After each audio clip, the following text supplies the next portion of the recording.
अभी हम देखते हैं गौर से, हमने यहाँ पे जो 11+2 लिखा है ये यही है। अ से लेके औ तक हमारे 11 स्वर हो गए और अंग और अह ये दो अलग से हैं। अगर हम देखें तो स्वर से ये थोड़ा अलग होते हैं। कैसे अलग होते हैं आज हम इसी चीज पे बात करेंगे। हम देखेंगे जो हमारे स्वर हैं ये स्वतंत्र रूप से बोले जाते हैं और जब हम इनको किसी व्यंजन के साथ यूज करते हैं, इनका प्रयोग करते हैं, तो ये एक मात्राओं में आते हैं, यानी इनकी एक अलग रूप चेंज हो जाता है। ये अपने इस तरह के रूप में नहीं आते हैं। जब किसी भी व्यंजन के साथ आते हैं तो मात्राओं के रूप में आते हैं, जिन्हें हम कह सकते हैं स्वर की मात्राएं। तो वो मात्राएं हमारी कौन कौन सी होती हैं देखते हैं, इनके साथ लिखते हैं। ये जो आपका वर्ण है पहला आ, इसकी कोई मात्रा नहीं होती है, ठीक है। जो हमारा आ है इसकी मात्रा होती है इस तरह से एक खड़ी पाई के रूप में होती है। जो हमारा ई है इसकी मात्रा किसी भी वर्ण के आगे से गुजरती है। जो बड़ा ई है इसकी मात्रा किसी भी वर्ण के पीछे से गुजरती है। जो छोटा ऊ है ये हमारी कुछ इस तरह से बनती है, ये हमारा बड़ा ऊ है और ये हमारा री। उसके बाद देखते हैं जो ये हमारा ए है, इसकी मात्रा सुरेखा के ऊपर से एक ही होती है।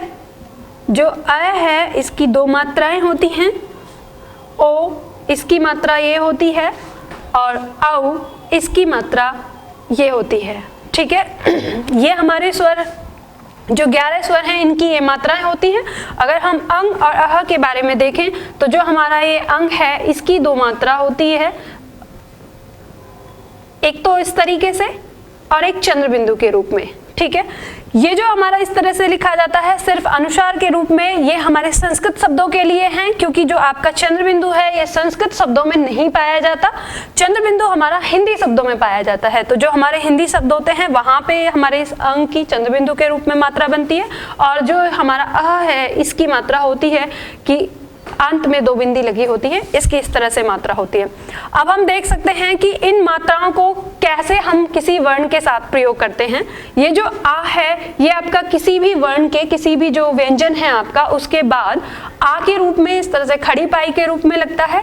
ये किसी भी व्यंजन के, हम इसका एग्जाम्पल भी देखते हैं साथ ही साथ। जैसे मान लो हमने क के साथ लगाया, ये जो आपका आ है इसकी अपनी कोई मात्रा नहीं है, लेकिन ये जो हमारा व्यंजन क है इसमें अगर हम इस अ को शामिल करें तो ये कैसे शामिल होगा, इसका हलंत हटा देने से।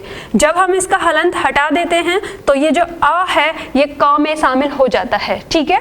यानी हम कह सकते हैं कि क से लेके जो हमारा ह तक के जो हमारे वर्ण हैं इनमें कोई भी हमारा व्यंजन आए, जब उनके नीचे हलंत नहीं लगा होता है तो हमारा जो ये अ है ऑटोमेटिक शामिल होता है, ठीक है। उसके बाद हम देखते हैं आ, इस क के साथ जब हम इस आ का प्रयोग करते हैं तो ये हमारा इस तरीके से आता है। उसके बाद हम छोटी ई को देखें तो क के साथ हम छोटी ई का प्रयोग कुछ इस तरीके से करते हैं।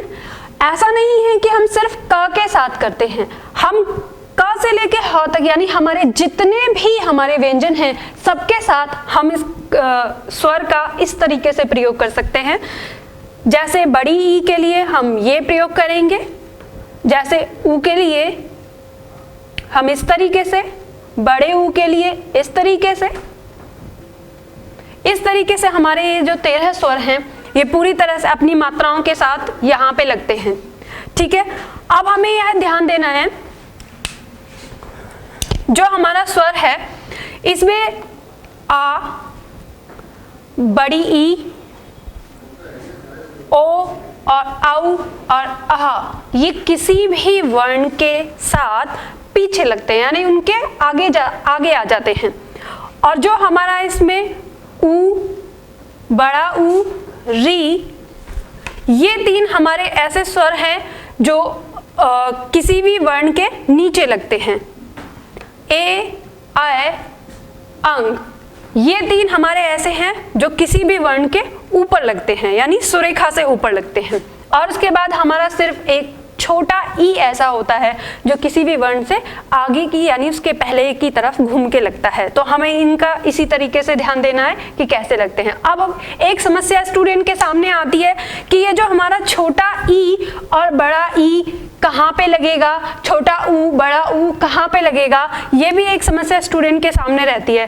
तो ध्यान दीजिएगा, जहाँ पे मान लो हमने ये शब्द बोला कि, जहाँ किसी भी स्वर का उच्चारण यानी ई हो या ऊ हो, उसका उच्चारण अगर झटके के साथ हो रहा है, जल्दी हो रहा है, तो हमेशा क्या लगेगा, छोटा लगेगा, चाहे वो की हो या कू हो।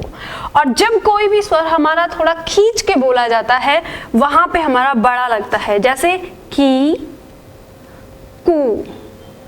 अगर हम इसका उच्चारण खींच के कर रहे हैं तो ये हमारा बड़ा लगता है। यही छोटे और बड़े की पहचान होती है। अब एक चीज मैं आपको बता देती हूँ, हो सकता है बचपन में आपने इनको जितने भी स्वर हैं इनको कुछ इस तरह से पढ़ा हो कि छोटा ए बड़ा ए, छोटी ई बड़ी ई, छोटा ऊ बड़ा ऊ, और फिर यहाँ पे भी ऐसे ही पढ़ा हो, छोटा ए बड़ा ए, छोटा ओ बड़ा ओ, छोटा अंग, और फिर इस तरह से। ऐसा नहीं है, हमारे जो स्वर हैं उनमें जो छोटे हैं वो सिर्फ 4 वर्ण हैं। आप ये चीज ध्यान रखिएगा, आपके एग्जाम में भी ये क्वेश्चन पूछा जाता है कि ह्रस्व स्वर या ह्रस्व लघु या हम कहें छोटे स्वर कौन से होते हैं, तो सिर्फ आपके 4 वर्ण हैं जो आपके छोटे होते हैं, ए, ई, ऊ और री। बाकी जितने भी आपके स्वर बचते हैं सारे स्वर आपके क्या होते हैं, दीर्घ होते हैं, बड़े होते हैं। ठीक है, यहाँ पे इनका अपना अलग साउंड है। अब इन्हें छोटा और बड़ा क्यों कहा गया है, क्योंकि इनका साउंड अलग नहीं है। जैसे ये अ जल्दी बोला जाता है और ये आ देर तक बोला जाता है, ये ई जल्दी बोला जाता है और ये बड़ा ई देर तक, ई ये जल्दी ऊ और ये देर तक ऊ, इसीलिए आपके ये बड़े और छोटे कहे गए हैं। ठीक है, यहाँ ध्यान रखना, ये आपका अपना अलग अलग उच्चारण रखते हैं, इसलिए ये आपके क्या होते हैं, दीर्घ ही कहलाते हैं। हमें स्वर के बारे में एक चीज और ध्यान रखनी होगी, इनकी मात्राएं लगाते हुए हम कह सकते हैं कि जब हमारे स्वर हैं उनकी मात्राएं जब हम व्यंजन के साथ प्रयोग करते हैं तो उनको हम एक मात्रा के रूप में, जैसे मैंने एक शब्द लिखा राम, जब मैंने किसी व्यंजन के साथ स्वर का प्रयोग किया तो आप ध्यान देंगे कि यहाँ पे ये र मेरा व्यंजन है और इसकी यहाँ पे आ ये एक स्वर है। जब हमने इन दोनों को लिखा तो किस तरह से लिखा, व्यंजन आपका ऐसे आया और उसकी मात्रा के रूप में आ आया।